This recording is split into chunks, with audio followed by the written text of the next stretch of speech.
tummy. Hey. I ain't gonna give y'all all of that. Okay, no. What's up? It's me, Brianca Jay, back with a brand new literary video. I love doing these, by the way. And so, make it easy for me. I am trying to get monetized. So, treat the subscription version, treat the subscribe button, treat the like button, treat the comment button like a tip. Like if you were to go to a restaurant and tip your waiter, except it doesn't cost you a thing, click a button. Just click it for me. I swear to God, it's nothing for you and the world for me. It's crazy how that works, huh? So if you could please do that for me, that'd be great. Another item of business is I completed a children's book, and I'm going to have a virtual launch party thanks to the pandemic. I want to invite all of you to join and to watch and to purchase it when it becomes available. That'll be done November 28th, and I will be giving you some updates as I continue to make these videos so that you can stay aware, and because I know that you guys really want to support me and you only just need to be told and reminded. So that's what I'm going to do for you guys. Now, what we're here to do is talk about James Weldon Johnson's book, An Autobiography of an Ex-Colored Man. Specifically, he talks about a lot about the race question. So if you've read the book, he talks about the race question, and the race question is simply, what will we do with the blacks now that they're free? I think they call us the Negroes. They used to call us the Negroes. What will we do with the Negroes now that they're free? They probably call us a lot worse stuff in private, but you know what? Let's talk about it. I do have my notes as usual, so if I look down, it's because I like to give y'all the very best of me.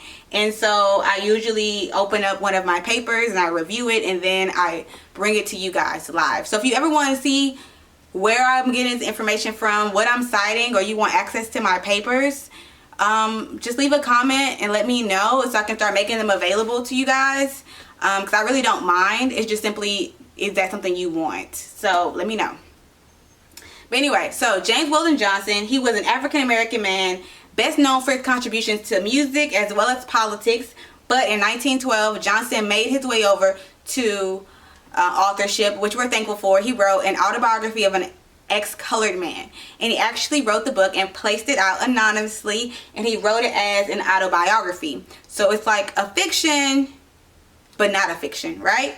But in doing so, Johnson introduces a realistic narrative tracing the identity struggle for a biracial man in a racist society.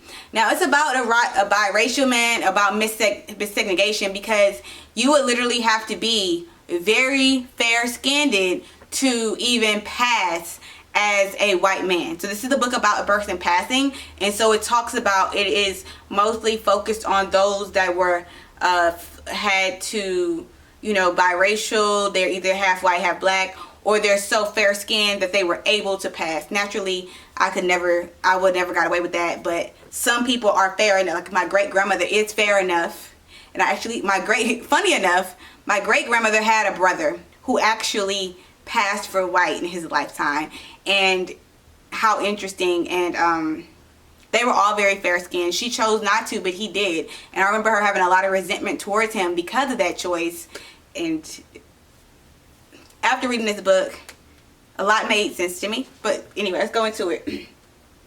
So one guy writes, I want to read this part to you guys. His name is Donald C. Golenick, and in his article, Passing as Autobiography, he talks about that presented with the issue of race in America as much more than a simple binary opposition.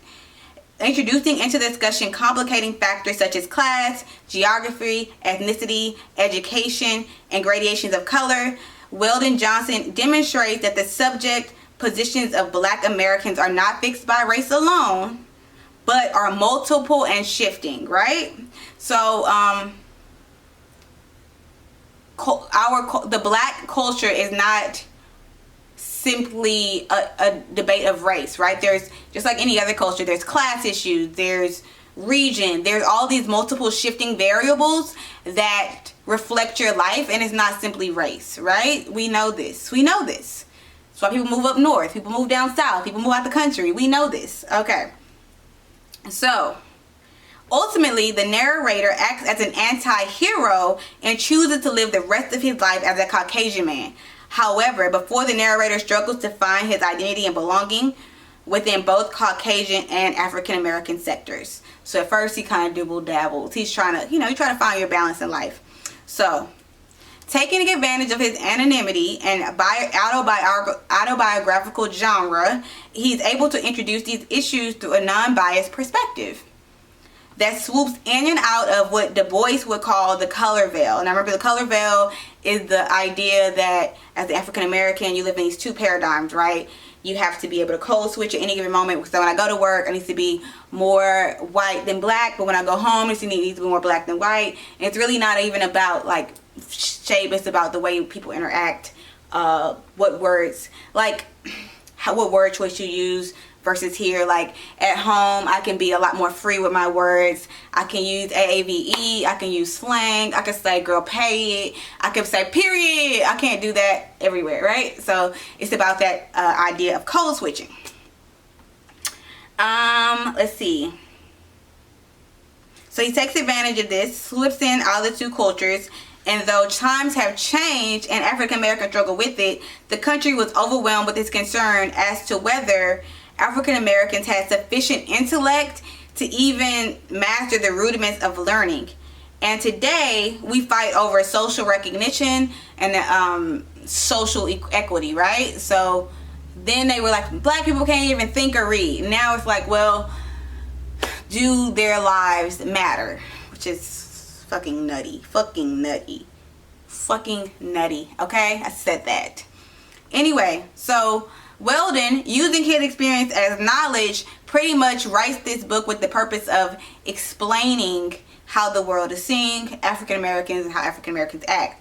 And the narrator decides that life as a colored man is difficult and unnecessary for a man of his stature. Like some people, he felt like he was educated enough, classed enough, well thought enough that he shouldn't have to go through some of the rudimentary things that the African American society at large were going through.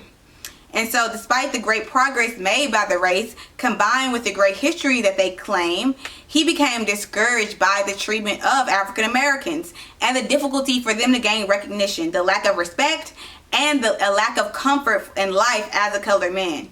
And he ultimately decides, and I quote, to neither claim the black race nor claim the white place, but that he would change his name, raise a mustache, and let the world take it for what it would.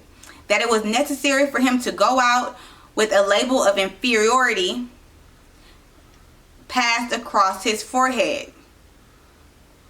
So he pretty much decides, think what you want. And you know what? Is that wrong? Like sometimes I go out, I used to, when I was younger in my 20s, I'm 30 now y'all, in my 20s I used to really be obsessed with how people perceive me, or let me explain who I am to you. And my 30-year girl, fuck your opinion. No offense to you, but no offense to anybody. It's not personal, but you know, it's just like, however you see me is how you see me. Like that's on you. And I think that's really important as a black woman, because if I was to try to think about everything people are perceiving about me and what they're, I would go crazy. I think anybody would go crazy trying to really like, does she think I'm ghetto? Because I don't care what you think. And honestly, to do YouTube, you better not care what people think. But let's keep going. Okay.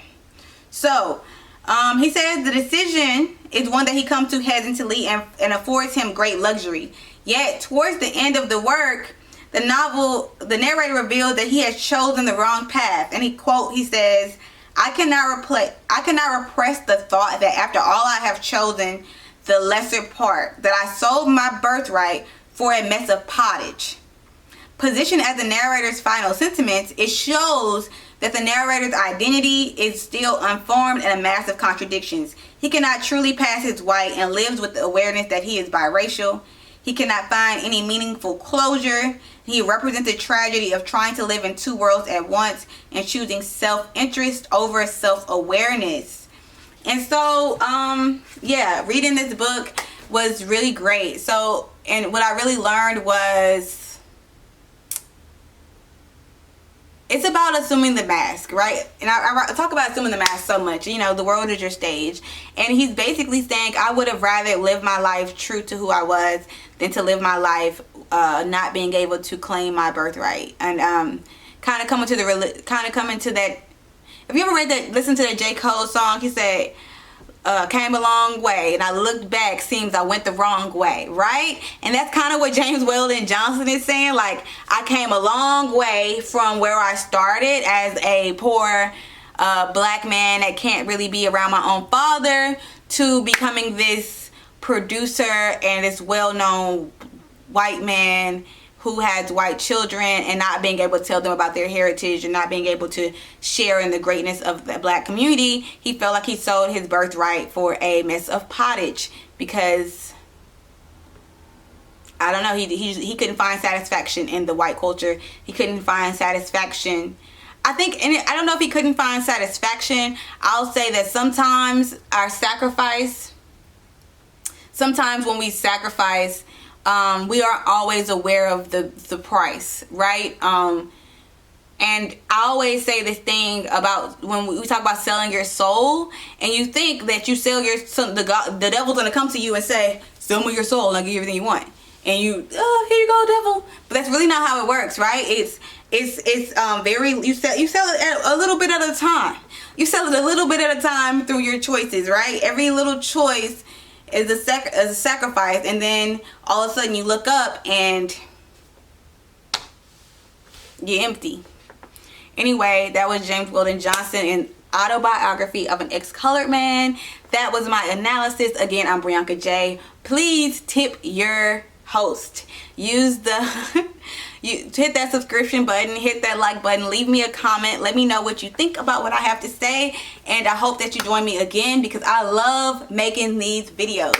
It is the nerdiest, funnest thing I get to do, and I appreciate you guys for watching. It means the world to me, and I listen and read and respond to every one of your comments, so thank you so much. We're at 180 subscribers, so about 20% of the way to monetization. So I want to say that we're in it together. We're in it together, so help us get there. And then I also want to tell you, November 28th, come to the launch party. Let's celebrate, because you know, when one wins, we all win. One door opens, all the door opens. So I want to see y'all there, and I want to appreciate you guys, and have a great day, and I'll catch you for my next video. I think I'm going to do As You Like It, Shakespeare's As You Like It. Still reading Hood Feminism, and I'm also reading The Vanishing Half, so bear with me. I got a lot of new stuff coming up.